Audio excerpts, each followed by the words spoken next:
I'm Parker Offhouse, a student from Miss Wise's TV production class at the Career Academy.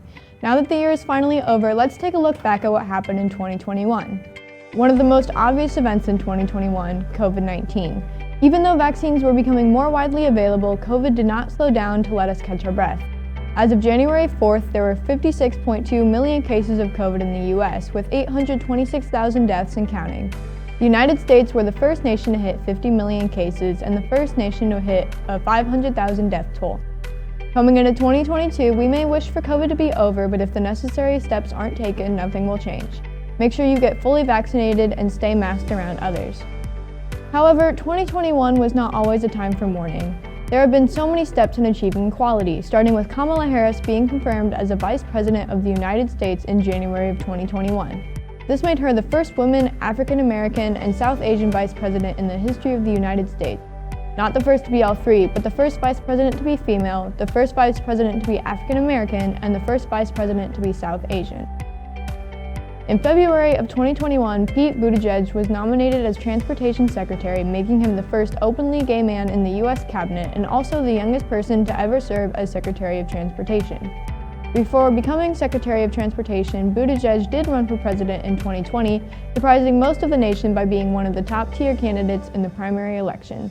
However, on March 1st of 2020, he dropped out of the race and started supporting Joe Biden. On February 2nd, he was confirmed as the Secretary of Transportation. As the Secretary of Transportation, he worked on bills that will do things like get lead out of the water supply, bring more funding to fixing roads and bridges, and bring more funding to transportation options that are eco-friendly, such as adding more electric vehicles charging stations to the road. Keeping with the trend of cabinet members making history, Deb Holland was confirmed as the U.S.'s Interior Secretary on March 15, 2021, making her the U.S.'s first Native American cabinet secretary. She's a member of the Pueblo of Laguna and grew up in a military family. Holland served as the state's vote director for Native Americans in Obama's 2012 re-election campaign. She also served as chair of the Democratic Party of New Mexico's Native American Caucus from 2012 to 2013. She ran for lieutenant governor of New Mexico and was elected for a 2-year term in April of 2015. During this term, she raised enough money to pay off 7 years' worth of debt from the previous chairs. She became the first Native American woman to be elected to lead a state party, but didn't stop there. Nominated by President Biden in December of 2020, Holland was confirmed with a 51-40 vote from the Senate in March of 2021 to become the Interior Secretary. As Interior Secretary, she has worked to combat climate change, integrate green energy into day-to-day life, and address environmental racism, such as the derogatory terms towards Native Americans that are plastered across public land. Progress is not only being made in Congress, but also the rest of the U.S. government. As of 2021, every state except for Mississippi has had at least one LGBTQ elected official. This number grew 17% in the last year, ending up at almost 1,000 queer elected officials, which is double the amount as it was 4 years ago. Transgender women elected into office specifically has grown 71%. 23 states have at least one transgender official confirmed in office. And it doesn't stop there.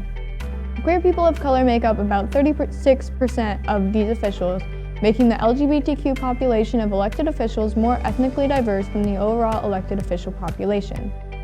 It's obvious that Congress is becoming more diverse. However, it's not just by sexual orientation or gender identity. In 2021, 14% of Congress was made up of immigrants and children of immigrants. At least 76 voting members of Congress weren't born in the U.S. or have at least one parent not born in the U.S. This doesn't sound like a lot, but the amount of immigrant officials is growing every year. The largest number of immigrant officials comes from the West, where 9 officials are immigrants and 26 officials are children of immigrants, totaling to 35 members of a 99-member representation in the West. Also growing at a steady pace are the number of women in color that serve in Congress. Out of the 143 women serving in Congress, over 50 of them are women of color.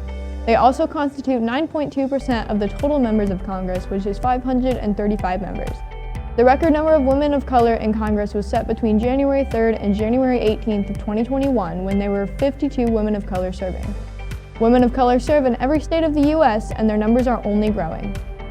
This year was a first for many things, and I wasn't an exception. Last summer, I went out west with my family and got to sleep in a tent for 2 weeks, as well as see a bison in person. In October of 2021, I got my first job working at a coffee shop downtown. I also filmed my first movie, a 20-minute film titled Foster Street that took 6 months to finish.